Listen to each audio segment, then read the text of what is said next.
Hi readers, welcome back to Reading with Christy. I hope you're doing well. In today's book, we look at Chrysanthemum the mouse. She loves her name and she thinks it's absolutely perfect. But when she goes to school, she realizes not everyone thinks the same. To find out what happens with Chrysanthemum, you need to get comfortable and join me for this read aloud of Chrysanthemum.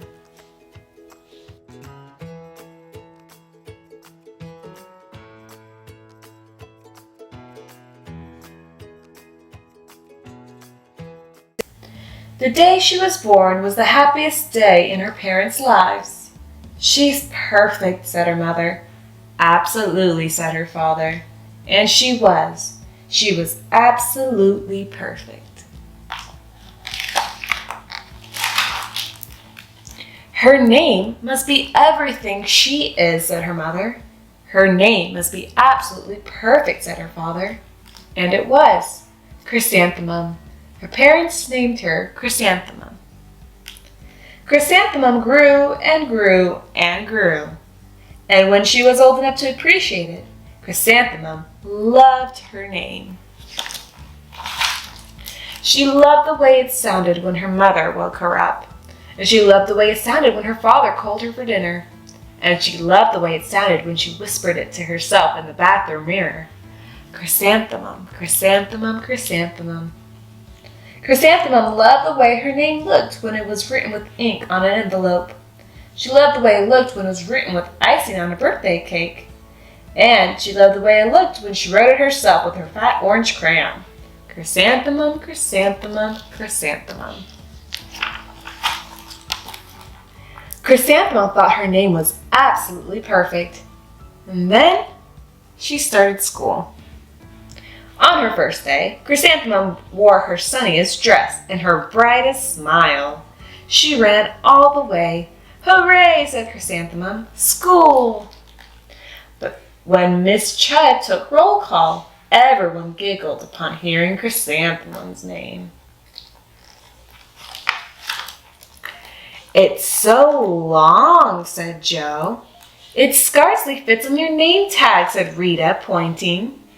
"I'm named after my grandmother," said Victoria. "You're named after a flower." Chrysanthemum wilted. She did not think her name was absolutely perfect. She thought it was absolutely dreadful. The rest of the day was not much better.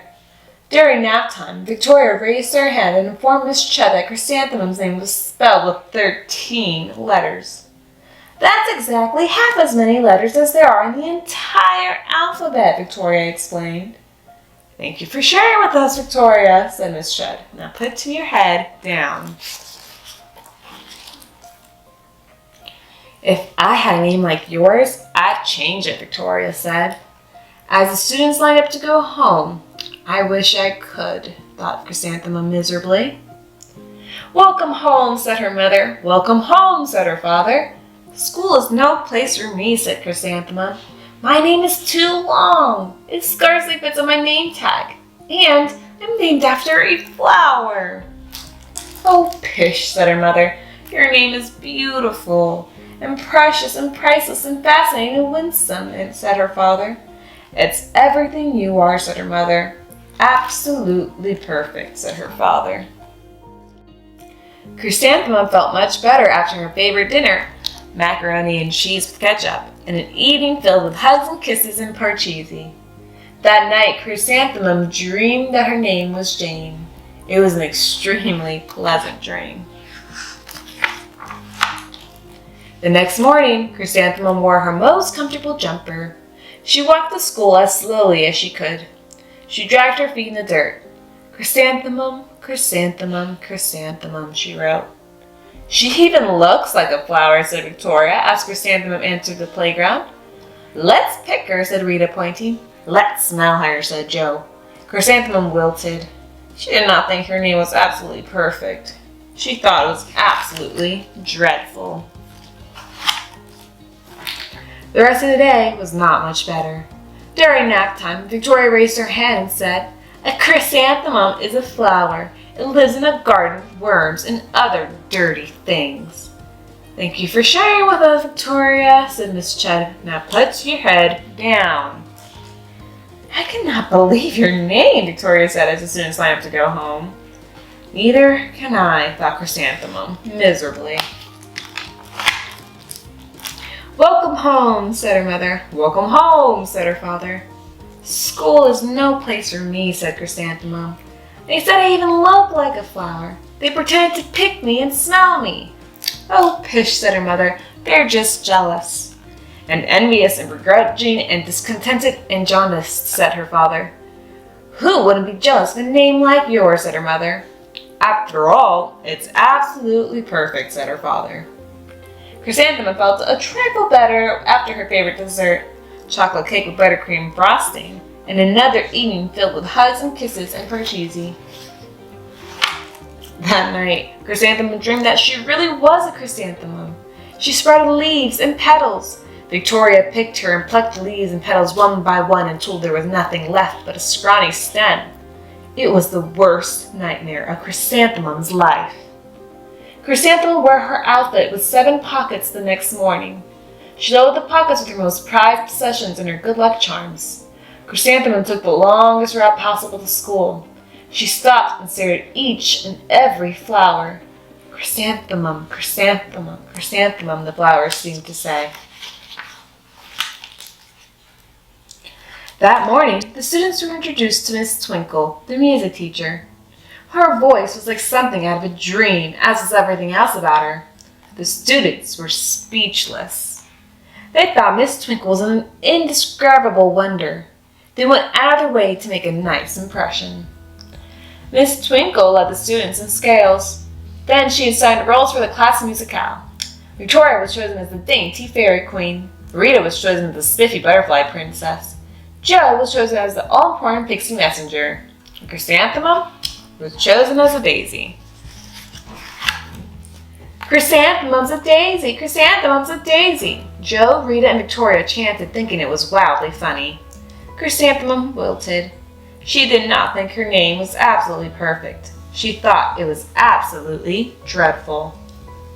What's so humorous? asked Miss Twinkle. Chrysanthemum was the answer. Her name is so long, said Jo. It scarcely fits in her name tag, said Rita, pointing. I'm named after my grandmother, said Victoria. She's named after a flower. My name is long, said Miss Twinkle. It is, said Jo.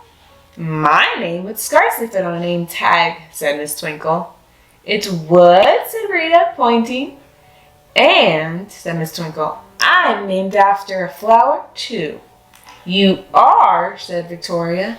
Yes, said Miss Twinkle.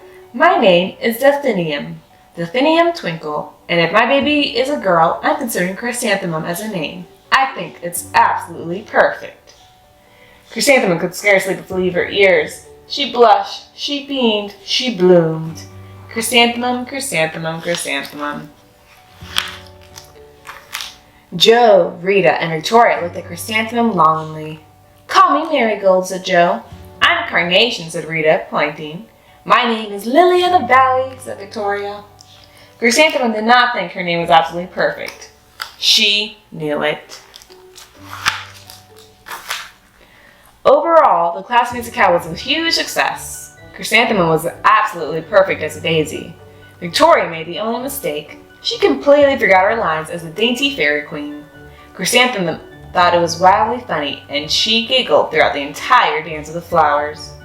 Eventually, Miss Twinkle gave birth to a healthy baby girl, and of course, she named her Chrysanthemum. The end. Well, readers, I hope you enjoyed the story of Chrysanthemum. The bullies Chrysanthemum encountered at school made her start hating her name. In the end, Chrysanthemum learned not to care what others thought and remembered that her name was absolutely perfect, just the way it was. Thanks for watching, and I can't wait to see you on our next story aloud on Reading with Christy. See you later.